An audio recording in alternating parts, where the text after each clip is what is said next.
توی سریال شهر دور قرار چه اتفاقاتی بیفته؟ آیا آلیا به کانادا میره؟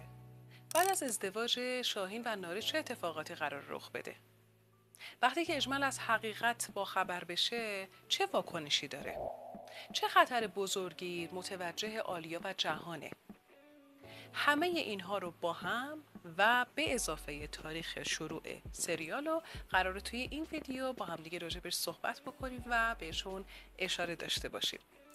اگه که راجع به این قضايا دوست داری بدونی و جز اون طرفدارانی هستی که دلت نمیخواد آلیا و جهان از همدیگه جدا بشن، حتما ویدیو رو لایک کن که ببینیم چند نفر. سریال شهر دور توی شبکه دید رکورد بیننده ها رو شکونده و همونطور که گفتیم یه سری از بازیگر خداحافظی میکنن از سریال و چهره‌های جدید اضافه میشه. شخصیت عازم آلبورا همونطور که دیدیم توی فصل قبل کشته شد، اما توی فصل دوم هم حضور داره، البته به صورت فلش بک، یعنی توی گذشته نمایش داده میشه.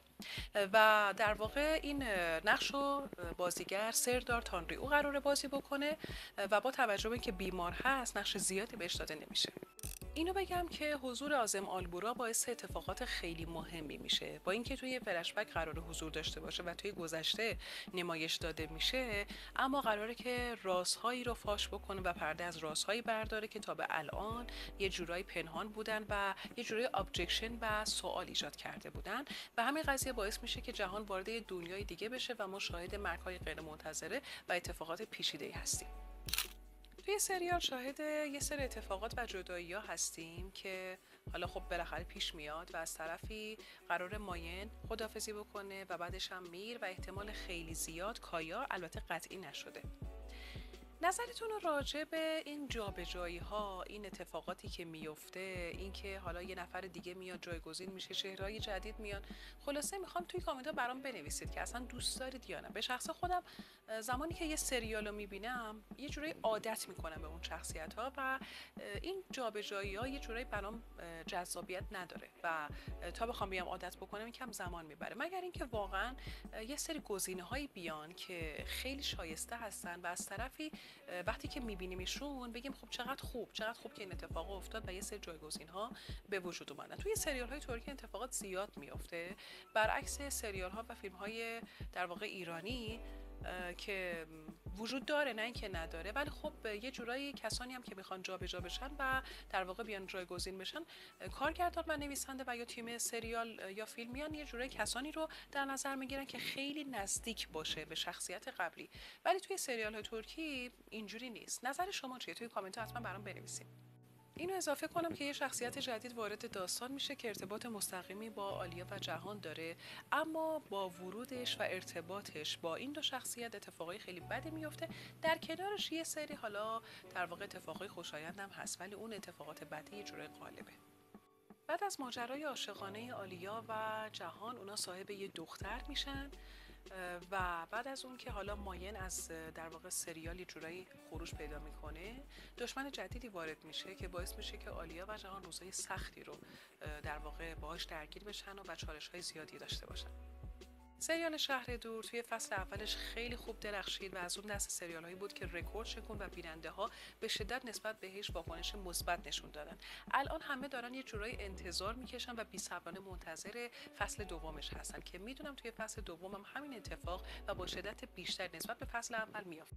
یکی از شخصیت هایی که توی این فصل گذشته مردم خیلی دوستش نداشتن و یه جورایی حتی هیت میدادن، شخصیت ماین بود و الان خیلی از بیننده ها یه جورایی براشون سوال پیش اومده که توی فصل دوم ایشون حضور داره یا نه.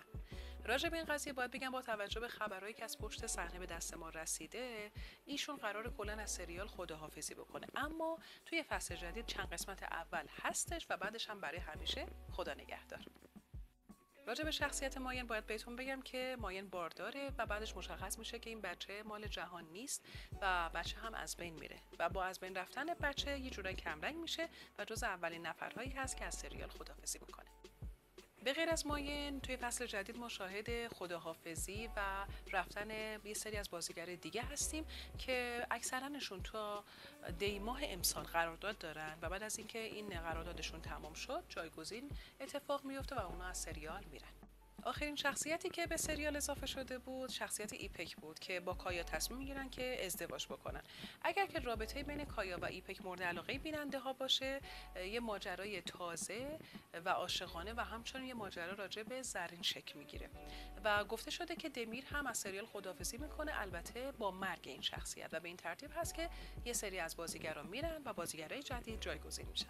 راجع به پخش سریال هم باید بگم که نهایتا تا 25 اوت روز دوشنبه فیلمبرداری شروع میشه و قسمت جدید که میشه قسمت 29 هم، چون با قسمت 28 بود که فصل اول تمام شد، ادامه میشه قسمت 29 15 سپتامبر قراره پخش بشه. از کانال دی هم هست و این تاریخ دقیقی است که به دست ما رسیده، مگر اینکه خودشون بخوان تغییر جدیدی رو در واقع اعمال بکنن که اگر این اتفاق بیفته توی ویدیوهای بعدی حتما بهتون میگم. فصل جدید سریال شهر دور با تغییرات اساسی و مهمی به واسطه جابجا شدن و یا در واقع خداحافظی یه سری از بازیگرا و اضافه شدن چهره‌های جدید اعمال میشه که میگم این انتظار خیلی هیجان انگیزه و شیرینه یه جورایی، چون که فصل اول خیلی رضایت بخش بود و همین قضیه باعث میشه که یه جورایی ما منتظر باشیم بی‌صبرانه که برای فصل دومو بشینیم و تماشا بکنیم. اینم از برنامه امروز، امیدوارم که براتون جذاب بوده باشه. اگه دوست دارین راجع به سریال مثل شهر دور یا سریال هایی که خیلی مطرح شدن براتون ویدیو بسازیم، توی کامنت ها برام بنویسید راجع به بازیگراشون و اینکه واکنش شما چیه. شما دوست دارید که این اتفاق بیفته و بازیگر جدیدی بیان یا نه، یا همون با قدیمی ها بیشتر ارتباط میگیرید؟ توی کامنت ها حتما برام بنویسید. خیلی مراقب خودتون باشید. تا برنامه بعد، بدرود.